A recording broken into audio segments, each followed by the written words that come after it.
नमस्कार, स्वागत है आपका। हर खबर देख रहे हैं आप और वक्त हो चुका है खबर एक्सप्रेस का। बात सीकरी की करेंगे, जहां से एक बड़ी खबर निकलकर सामने आ रही है। नेशनल हाईवे 65 के ऊपर कार और ट्रक की टक्कर से पति, पत्नी और बेटे सहित 4 लोगों की मौत की यहां पर खबर है। और हादसे में कार के परछक्के उड़ते हुए नजर आए हैं। हिसार की ये बात बता रहे हैं आपको, जहां पर आजाद नगर के रहने वाले मृतक सीकर के लक्ष्मणगढ़ थाना का इलाके का ये पूरा मामला है। एक बड़ी खबर, दुखद खबर। नेशनल हाईवे 65 पर कार और ट्रक की टक्कर जोरदार, पति, पत्नी और बेटे सहित 4 लोगों की मौत हुई है। हादसे में कार के परछक्के तक उड़ गए। आजाद नगर का रहने वाले मृतक परिवार बताया जा रहा। सीकर के लक्ष्मणगढ़ का ये पूरा मामला बताया जा रहा है। नेशनल हाईवे 65 पर यह जोरदार टक्कर हुई, जिसमें पति, पत्नी और बेटे सहित 4 लोगों की मौत हो गई। हादसे में कार जो है उसकी भी बहुत बड़े पैमाने पर क्षति हुई है।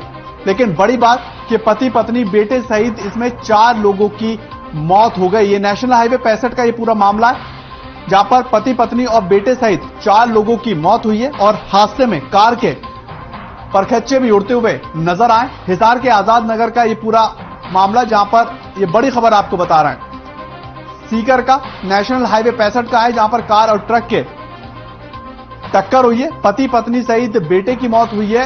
और हादसे में जो कार थी उसको भी बहुत बड़े पैमाने पर क्षति पहुंची है। थाना इलाका जो है वो लक्ष्मणगढ़ लगता है, वहां का ये पूरा मामला है। नेशनल हाईवे जो है वो 65 है। नेशनल हाईवे 65 पर यह दर्दनाक और दुखद घटना जो है वो घटित हुई है।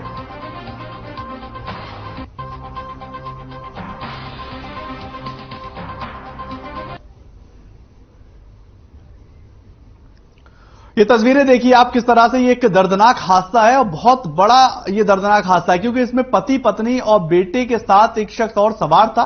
4 लोगों की मौके पर यहां पर मौत हो चुकी है। नेशनल हाईवे 65 का ये पूरा मामला है। साफ तौर पर आप देख सकते हैं तेज रफ्तार का ये पूरा मामला बनता हुआ नजर आ रहा होगा। सीकर का ये पूरा मामला है और उसके बाद जो आसपास के लोग थे वो वहां पे जमा होते हुए नजर आए। पुलिस को सूचना दी गई और कार पूरी तरह से जो है वो क्षतिग्रस्त हो गई है। कार पूरी तरह से जो है वो बर्बाद हो चुकी है। आप कल्पना कर सकते हैं कितना तेज ये पूरा एक्सीडेंट, ये पूरी घटना क्रम जो है वो घटित हुई होगी। और इसमें पति, पत्नी सहित बेटे की भी दर्दनाक मौत हो गई है।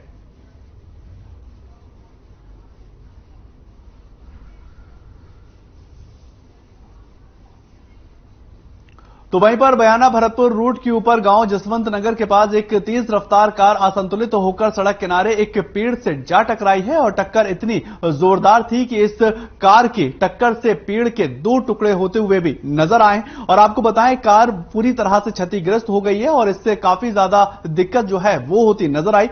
सूचना पर श्री केला देवी झील का बाड़ा पुलिस चौकी से पुलिस भी मौके पर पहुंचती हुई नजर आई, किंतु तब तक कार सवार लोगों की किसी निजी चिकित्सालय में जाकर उपचार के लिए उनको भेजा जा चुका था। हालांकि पुलिस ने इस पूरे मामले में अभी तक कोई भी कानूनी कार्रवाई नहीं की है। और दुर्घटनाग्रस्त कार निकट के गांव आगावली के बदन सिंह की बताई जा रही है और कार के अंदर सवार लोग भी इसी गांव के बताए जा रहे हैं। कार के अंदर एयरबैग खुल जाने से बड़ा हादसा होने से तो टल गया, और वहीं पर कार में पीछे की सीट पर बैठे लोगों ने सीट बेल्ट नहीं लगा रखी थी और इसकी वजह से उनको चोटें आई। इनको निजी अस्पताल में उपचार के लिए भर्ती करवा दिया गया और मौके पर पहुंची पुलिस टीम को घायलों को लेकर नए पते पर पहुंचती नजर आई।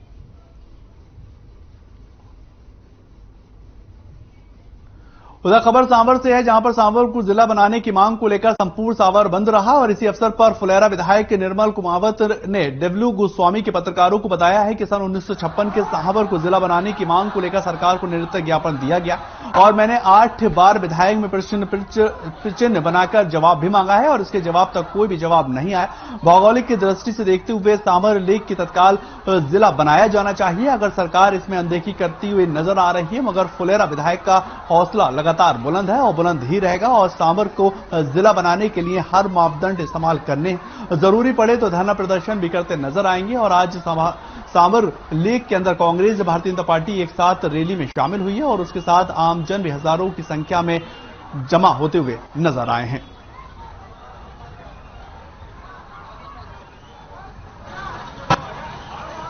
के आह्वान पर आज उपखंड अधिकारी सांवर लेक को मैंने ज्ञापन दिया उन्होंने हमें आश्वस्त किया है कि 7 दिन के अंदर हम कार्रवाई करेंगे।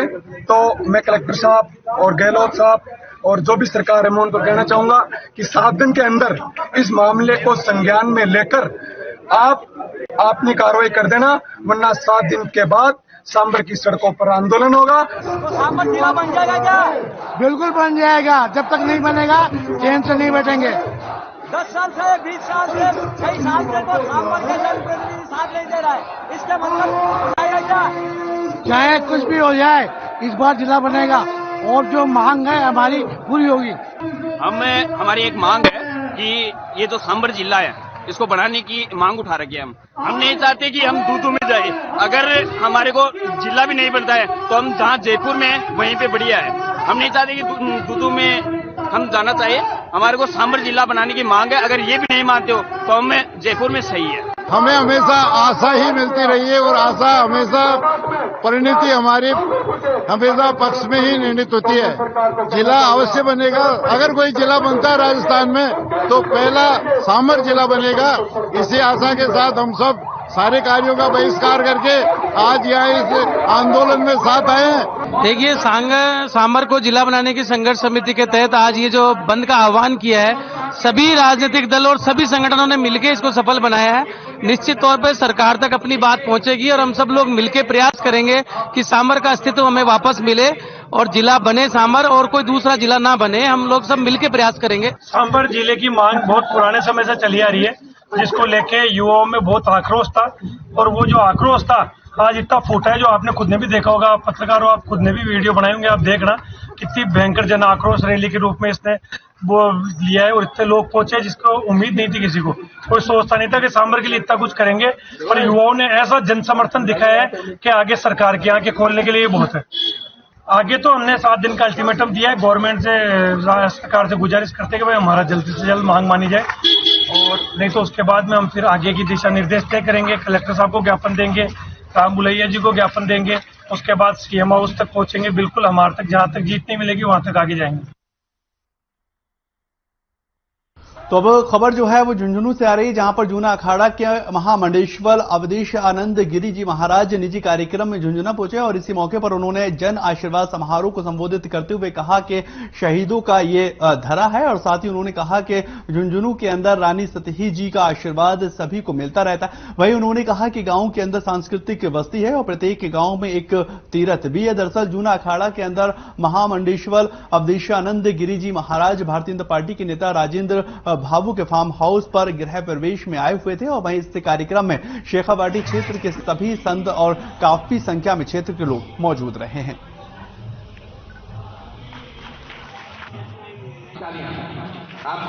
मृत्युंजयी सनातन संस्कृति, उसके संस्कार और अनुपम दिव्य सभ्यता गांव में बसती है। हर गांव में कोई तीर्थ है। मैं अत्यंत आह्लादित हूं ये अनुभव करते हुए कि मैं झुंझुनू में हूं। रानी सती दादी का यहाँ जीवंत जागृत तीर्थ और गांव-गांव में अनुपम उदात्त भाव, एक अद्भुत संस्कार जहां वृद्धों का सम्मान होता है, यहाँ परिजन पुरजन बंधु बांधव आत्मीयजन अपने आत्मा के हिस्से माने जाते हैं, जहाँ के खेत खलिहानों में श्रम और साधना है। बड़े भाग से ये शुभ घड़ी आई है। हमारे आंगन आप सबके साथ अंतर्राष्ट्रीय ख्याति प्राप्त सिद्धियों के स्वामी, परम तत्व के ज्ञानी, जूना अखाड़े के महामंडलेश्वर अवधेशानंद गिरी जी महाराज पधारे हैं। मैं किन शब्दों में महाराज जी का आभार प्रकट करूं। आज की इस घड़ी में मैं भाव विभोर हूं और अपने आप को धन्य समझ रहा हूं कि आप सबके स्नेह और प्यार से झुंझुनू की धरती पर एक परम संत हमें आशीर्वाद देने पधारे हैं। हम सब बड़े सौभाग्य वाले हैं।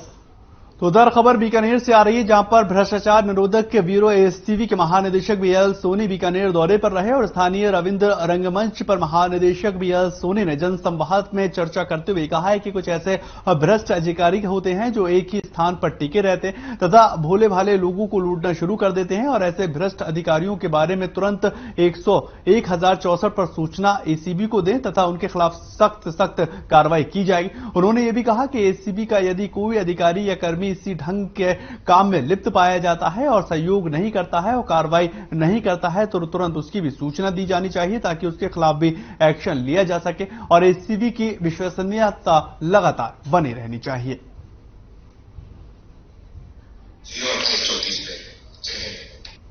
आपसे रिश्वत मांगे किसी भी काम के लिए तो आप अपनी मेहनत की कमाई उनसे नहीं लुटाएं और हमारे पास आए। 1064 पे कॉल करें 1064। 24 घंटे हमारे अधिकारी उस पर बैठते हैं, उनको डिटेल में बताएं। अगर आप स्पष्ट सूचना देते हैं, मुफीद सूचना देते हैं, साफ सुथरी सूचना देते हैं जिसमें कि स्पष्ट आरोप हो, तो हम आपसे मिलकर के सत्यापन करके उस भ्रष्ट अधिकारी को रंगे हाथों पकड़ेंगे और आपका जायज काम आपके साथ खड़े होकर कराएंगे। उधर खबर जयपुर से आ रही है जहां पर महापौर सौम्या गुर्जर ने मिट्टी के थैलों की घटिया क्वालिटी पर अधिकारियों को लताड़ लगाई है और साथ ही कट्टों में पूरी मिट्टी नहीं भरने पर भी नाराजगी को जताया। महापौर सौम्या गुर्जर ने कहा है कि खानापूर्ति करने वाले ठेकेदारों के खिलाफ कार्रवाई होगी और साथ ही मिट्टी के कट्टों के काटे का वजन भी कराया। महापौर ने कहा कि मिट्टी के कट्टे बारिश में खड़े भरने और पानी रोकने के काम लिए जा सकते हैं और लेकिन फटे हुए मिट्टी के कट्टे से कैसे गड्ढे भरवाए जाएंगे।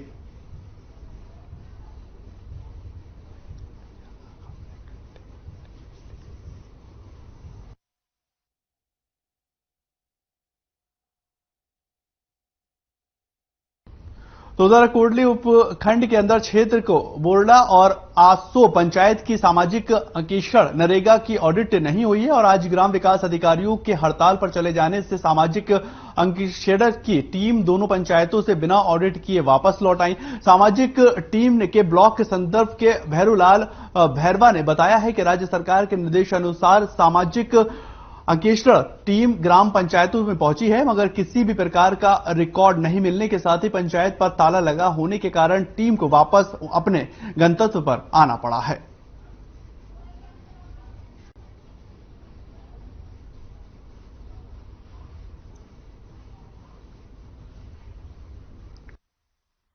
कर्मचारी अधिकारी नहीं मिला, पंचायत का ताला लगा हुआ मिला और हमने सरपंच सचिव से बात की तो उसने नकारात्मक जवाब दिया। उसने कहा कि हमारे पास में कोई आदेश नहीं है और हमारे प्रदेशाध्यक्ष का आदेश है आपको रिकॉर्ड ग्रुप नहीं कराएंगे।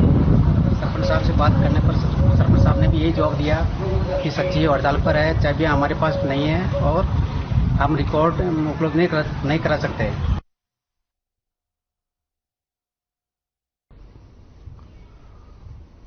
तो वहीं पर राज्य समत के रेल मागरा उपखंड क्षेत्र के अंदर अब लंपी बीमारी अपने पैर पसारती हुई नजर आ रही है और आपको बताएं कि कोटली के अंदर गाय और बैलों में लंपी बीमारी के लक्षण लगातार देखने को मिल रहे हैं और उसके बाद युवाओं ने गायों के ऊपर सोडियम और आइफोफ्लोराइड का छिड़काव भी किया है और कोटली के अंदर पशुओं के डॉक्टर रामनिवास सामोटा ने यह बताया है कि लंपी के लक्षण अब शहर की तरह गांव के पशुओं में भी लगातार देखने को मिल रहा है। ग्राम पंचायत कोटली में भी अभी तक 4 बैलों और 3 गायों के अंदर लंपी के लक्षण देखने को मिले हैं और इसके लिए ग्रामीणों को उचित जानकारी देने और उनके पशुओं के लिए किस तरह से बचाव किया जा सकता है इसकी जानकारी दी गई और इन पशुओं की बीमारी के लक्षण लगातार दिख रहे हैं और उनको अन्य पशुओं से अलग रख उनका इलाज किया जा रहा है।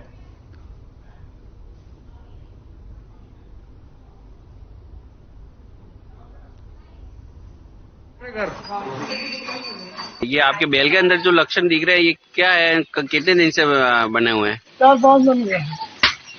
ये जो कंटीले जो पड़ रहे हैं इसके लिए क्या पाए गए और किसको बताया आपने जो ये पता चला आपको? अच्छा, इसका कोई प्राथमिक उपचार किया? अच्छा, क्या है इसके बारे में पूरी जानकारी? 7-8 पशुओं में ये लक्षण दिखाई दे रहे हैं जिनका प्राथमिक उपचार किया गया और उनको बाड़े में स्प्रे करने के लिए दवाइयां दी गई है और उनका ट्रीटमेंट किया जा रहा है और उनका प्राथमिक उपचार किया जा रहा है। साथ में उनको छिड़काव के लिए दवाइयां दी गई है और उनको आइसोलेट यानी घर से बाहर बाड़े से बाहर नहीं निकालने की सलाह दी गई है।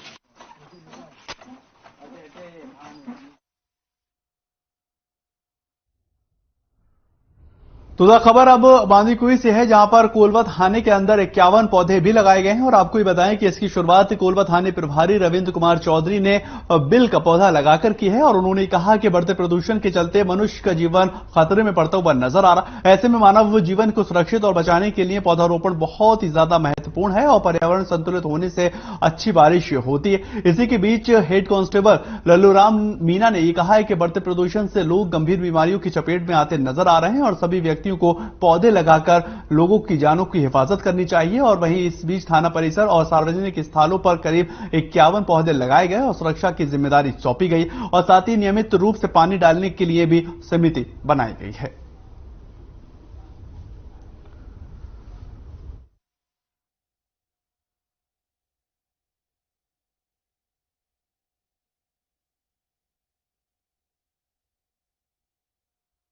खबर आ रही है कोटपुतली से, जहां पर लगातार दूसरे दिन भी सुबह से ही कोटपुतली वासियों के लिए पीले पंजे का कहर जो है वो लगातार देखने को मिला। आपको बताएं कि सुबह नगर परिषद और प्रशासन की कार्रवाई फिर से शुरू हो गई और साथ ही बाजार के अंदर तोड़फोड़ कार्रवाई को लेकर प्रशासन के प्रति लोगों में जमकर आक्रोश देखने को मिला।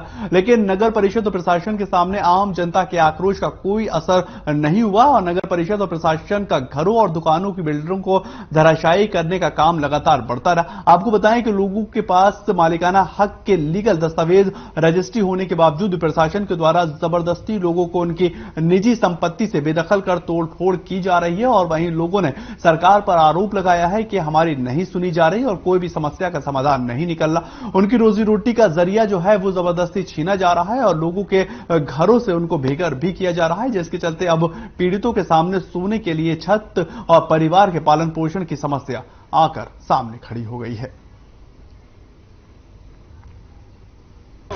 और हमारे साथ बिल्कुल अन्यायपूर्ण कार्य हुआ है। हमारा काम धंधा जो नीचे दुकानें थी ऊपर रहने का था, सब चीज से बेघर कर दिया हमको। यानी समझ लो हमारा जो आय का जो काम जो हम कमा के खाते थे उससे भी हम हो गए। और हमारे घर की रजिस्ट्री थी और हम 40 साल से रह रहे थे, इसको हमको बेघर कर दिया।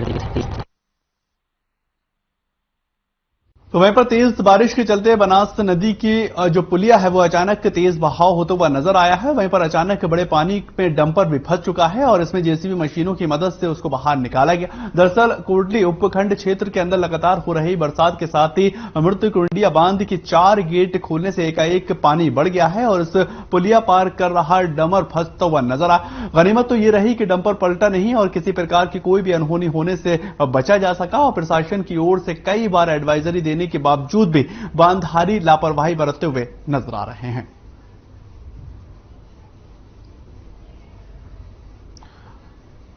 पानी के अंदर जो डंपर है वो फंसता हुआ नजर आया, उसके बाद जेसीबी की मदद से उसको बाहर निकाला गया और कोटली की ये पूरी खबर है, जहां पर बनास नदी की जो पुलिया है उसका एक बड़े पैमाने पर जलस्तर बढ़ गया और पानी के अंदर डंपर फंस गया। डंपर फंसने से काफी ज्यादा परेशानियों का सामना होना पड़ा। जेसीबी के द्वारा उस डंपर को बाहर निकाला गया है और बनास नदी जो है भारी बारिश के चलते लगातार उफान पे आती हुई नजर आ रही और इसको लेकर पुलिस प्रशासन और जो मौसम विभाग के अधिकारी हैं तमाम लोग इसी बात को लेकर हिदायत दे रहे हैं कि नदी और नालों के आसपास इस वक्त कोई भी शख्स जो है ना निकले और उसको लेकर लगातार कोशिश की जा रही है कि लोग उससे दूर रहें।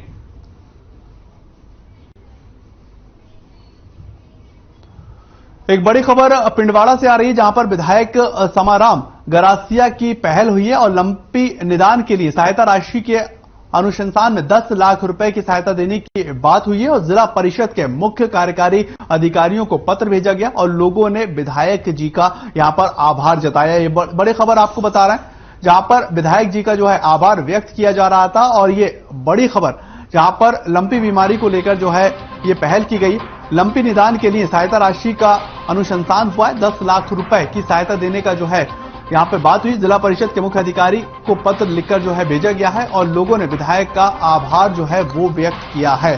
पिंडवाड़ा से यह बड़ी खबर, विधायक समाराम का ये पहल जहां पर लंपी निदान के लिए सहायता राशि अनुशंसान हुआ, 10 लाख रुपए की सहायता देने की बात की गई है। ये देखो यही वो लेटर है जिसके द्वारा जो विधायक हैं वो 10 लाख रुपए की सहायता राशि देने की बात कर रहे हैं और उसको लेकर जो लंपी बीमारी है उसको लेकर निजात मिले, लोग जो है अपने पशुओं का पालन करते हुए नजर आए, उसको लेकर ये कार्रवाई की जा रही है। उधर खबर अब सिंघाना से है, जहां पर स्वागत समारोह का आयोजन किया गया और इसी दौरान जल शक्ति मंत्री ने प्रेस वार्ता की है और उन्होंने कहा कि जल जीवन मिशन योजना के अंदर राजस्थान सरकार धीमी गति से लगातार काम कर रही है और इससे हर घर को पानी पहुंचाने में देरी होती हुई नजर आ रही। केंद्र सरकार ने अपने कोटे से पैसे भी दे दिए हैं, जबकि राजस्थान सरकार हर आदमी को पानी पिलाने में विफल होती हुई नजर आई है और यमुना नहर के पानी पर ये कहा कि झुंझुनू पर भी यमुना के अधिकार हैं और लेकिन सरकार के द्वारा सही डीपीआर नहीं बनाने की वजह से अभी तक ये योजना नहीं बन पाई। अगर सरकार सही प्रपोजल तैयार कर भेजती है तो हरियाणा सरकार से बात कर इस योजना को अमल में लाया जा सकता है। और स्वागत समारोह में भारतीय जनता पार्टी की जिला अध्यक्ष पवन और युवा मोर्चा जिला अध्यक्ष जयसिंह माठ और इंजीनियर धर्मपाल गुज्जर सहित अनेक लोग वहां उपस्थित रहे।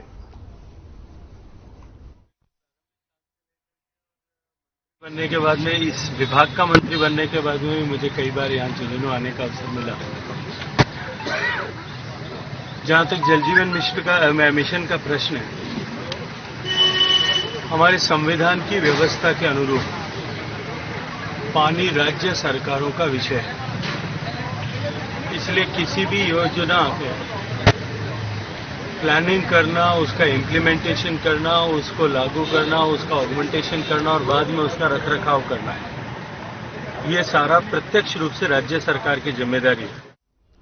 तो वहीं पर जयपुर से इस वक्त एक बड़ी खबर है, जहां पर राजस्थान यूनिवर्सिटी में घमासान हुआ है। अध्यक्ष पद पर नामांकन के दौरान यह हंगामा देखने को मिला। निर्दलीय उम्मीदवार के नामांकन के दौरान हंगामा और निर्मल चौधरी अध्यक्ष पद के निर्दल उम्मीदवार बने और छात्रों और पुलिसकर्मियों के बीच झड़प की खबर आ रही है। पुलिस ने छात्रों पर लाठीचार्ज किया। लाठीचार्ज में कई छात्र घायल हुए और पुलिसकर्मियों के घायल होने की भी खबर निकलकर सामने आई। ये बड़ी खबर आपको बता रहे हैं, दरअसल जयपुर की है, जहां पर राजस्थान यूनिवर्सिटी में घमासान हुआ और अध्यक्ष पद के नामांकन के दौरान ये घमासान होता हुआ नजर आया। निर्दलीय उम्मीदवार के नामांकन के दौरान लाठीचार्ज हुई और पुलिस ने छात्रों के ऊपर लाठीचार्ज की और इसमें लाठीचार्ज में छात्र और पुलिस दोनों लोग जो हैं वो घायल होते हुए नजर आ रहे हैं।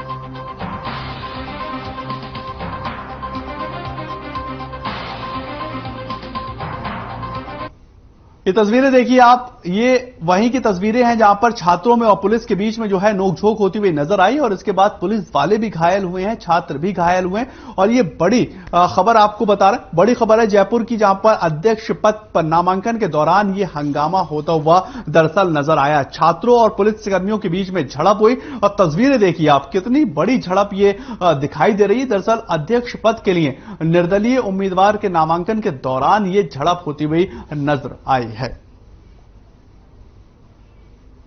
उधर सीकर शहर स्थित प्रिंस एजुकेशन हब ने विद्यार्थियों को सुरक्षित और बतौर बेहतर माहौल देने के उद्देश्य से एक अभिनव पहल शुरू कर दी है और प्रिंस एजुकेशन हब और पुलिस अधीक्षक कुंवर राष्ट्रदीप ने सोमवार को पुलिस अधीक्षक कार्यालय में पुलिस मित्र टीम को हरी झंडी दिखाकर रवाना किया। कुंवर राष्ट्रदीप ने यह बताया है कि इस पहल के अंतर्गत कम्युनिटी पुलिस मित्रता टीम का गठन किया गया है और वहीं टीम में लगभग 10 से अधिक सदस्य शामिल हैं, जिसमें अधिकांश सदस्य भूतपूर्व सैनिक हैं और वहीं पर टीम सीकर शहर स्थित शिक्षण संस्था के आसपास के क्षेत्र के अंदर विद्यार्थियों को सुरक्षा और अपराध रोकथाम के साथ साथ शैक्षणिक क्षेत्र के अंदर सहायता, ट्रैफिक व्यवस्था सहित कई सेवाएं देंगे।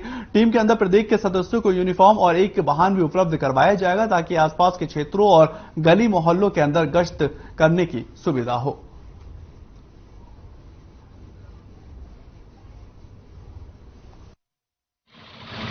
देखिए, पुलिस मित्र योजना के तहत आज एजुकेशन हब, जो प्रिंस एजुकेशन हब है, उन्होंने आगे आकर के अपने कुछ कर्मचारियों को पुलिस मित्र में एनरोल करवाया है। पुलिस मित्रों को स्पष्ट रूप से बता दिया गया है कि उन्हें पुलिसिंग नहीं करनी, पुलिस की मदद करनी है और इसमें उनके जो दायरे हैं और जो अधिकार हैं उन्हें उससे अवगत करा दिया गया है। मैं प्रिंस एजुकेशन हब को धन्यवाद भी देना चाहता हूं। उन्होंने कुछ लोगों को हमारे साथ में लिंक किया है जिससे कि हम उस क्षेत्र की ट्रैफिक व्यवस्था में उनकी मदद ले सकेंगे।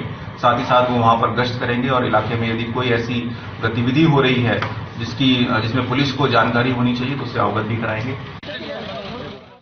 उधर खबर अब चित्तौड़गढ़ से है, ये बड़ी खबर आपको बता रहा है। मानसून जो है वो फिर से सक्रिय भूमिका हुआ और ज्यादातर क्षेत्रों के अंदर अच्छी बारिश के संकेत है। बांधों के अंदर पानी की तेजी के साथ आवक जो है वो होता हुआ नजर और प्रमुख बांध गंभीर रूप से बढ़ते हुए नजर आ रहे हैं। आम जन को हिदायत दी गई है, सचेत किया गया है कि आखिर कोई भी जरूरी काम हो तभी घर के बाहर निकलें, अन्यथा घर के बाहर ना निकला जाए। बड़े पैमाने पर बारिश होने के संकेत, आम जन को सचेत किया गया, उनको सीधे तौर पर चेतावनी दी गई है कि मानसून जो है वो सक्रिय हो गया चित्तौड़गढ़ में और ज्यादातर क्षेत्रों में अच्छी बारिश के संकेत मिल रहे हैं। बांधों में पानी की तेजी के साथ आवक होता हुआ नजर आ रहा है और प्रमुख बांध गंभीर रूप से बढ़ते हुए नजर आ रहे हैं। यहां पर आमजन को साफ तौर पर यह बताया गया है कि अगर बहुत जरूरी काम हो तभी घर के बाहर निकलें, वरना मामला जो है वो बढ़ता हुआ नदी और नालों का दिखाई दे रहा है। ये तस्वीरें आप देखिए किस तरह से एक बड़े पैमाने पर जो जलस्तर है वो लगातार बढ़ रहा है और भारी बारिश का अनुमान जो है वो लगाया जा रहा है। ज्यादातर क्षेत्रों के अंदर अच्छी बारिश के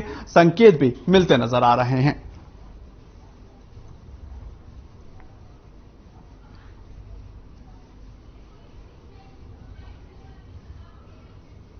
उधर खबर अब वो धौलपुर से आ रही है, जहां पर बनस्थली स्कूल के सामने थोड़ी सी बारिश होने के बाद से ही स्कूल के मुख्य गेट के ऊपर जलभराव जैसी समस्याएं पैदा हो गई और जलभराव होने के कारण स्कूली बच्चों के काफी परेशानियों का सामना करना पड़ा। स्कूल के बाहर जलभराव होने से छोटे छोटे बच्चे उसमें कई बार गिर जाते हैं। हालांकि जलभराव की समस्या से नगर आयुक्त को भी कई बार अवगत करवाया गया है, लेकिन प्रशासन इस ओर कोई भी ध्यान नहीं दे रहा।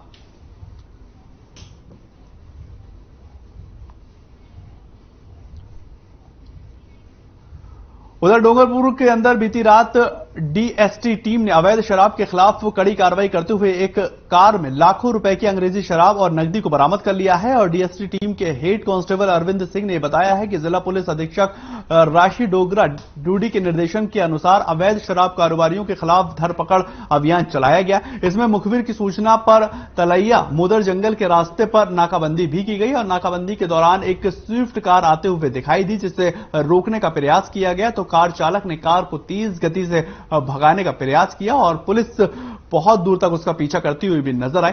डीटीएसटी दल ने कार का पीछा किया और उसको पकड़ा है और कार चालक जंगल में कार को छोड़कर अंधेरे का फायदा उठाकर वहां से फरार हो गया। डीएसटी दल की ओर से कार की तलाशी लेने के बाद अंग्रेजी शराब भारी मात्रा में मिली है और भारी भरकम रकम भी वहां से बरामद की गई है। लेने के बावजूद करीब 3 लाख रुपए की विभिन्न ब्रांड की अंग्रेजी शराबें हैं और 29,000 रुपए की नकदी और 2 मोबाइल भी मिले हैं।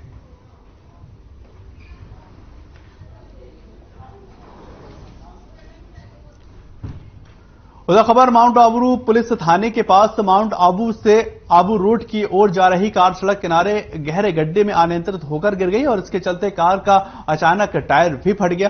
कार चालक की सूझबूझ से बड़ा हादसा होते होते टल गया और कार में सभी पर्यटक जो हैं वो बाल बाल बचते हुए नजर आए। आपको बताएं कि पर्यटक माउंट आबू से आबू रोड की ओर जा रहे थे और उसी दरमियान पुलिस थाने के समीप सड़क किनारे के पास गड्ढे में अचानक अनियंत्रित कार गड्ढे में जा गिरी और घटने को लेकर पर्यटक और स्थानीय लोग भी खासे नाराज होते हुए नजर आए, क्योंकि बारिश के चलते माउंट आबू के कई इलाकों के अंदर सड़क मार्ग के ऊपर बड़े बड़े गड्ढे हैं और आसपास सड़क मार्ग के गड्ढे होने से पर्यटक परेशानी में पड़ते नजर आ रहे हैं।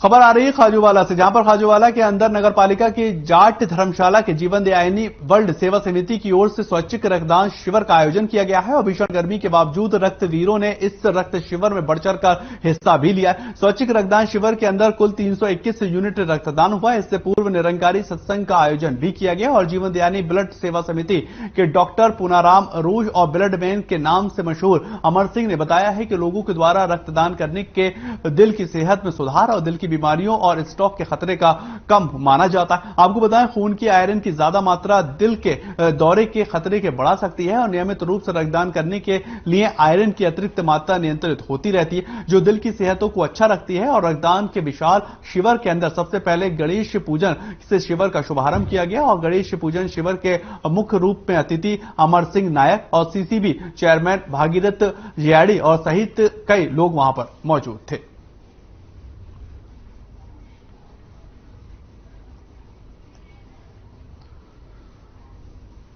बयाना से एक खबर है, जहां पर उपखंड के गांव नगला में बीते रात एक छपरा पूछ के अंदर घर में अचानक आग लग गई और घर में रखे कपड़े, बिस्तर, अनाज और तमाम घरेलू सामान जो है वो जलकर राख हो गए और पास में रखे पशु चारा भी जलकर खाक हो गया। आग की लपटों को देखकर लोग मौके पर पहुंचते हुए नजर आए और ग्रामीणों के सहयोग से आग के ऊपर काबू पाया गया। वहीं पीड़ित भगवान सिंह गुज्जर ने सरकार से आर्थिक सहायता की गुहार लगाते हुए ये बताया है कि इस अग्निकांड में उसका सब कुछ जलकर खाक हो गया है। जैसे जैसे घर के अंदर वो सो रहा था और बच्चों को ग्रामीणों की मदद से बचाया जा सका है।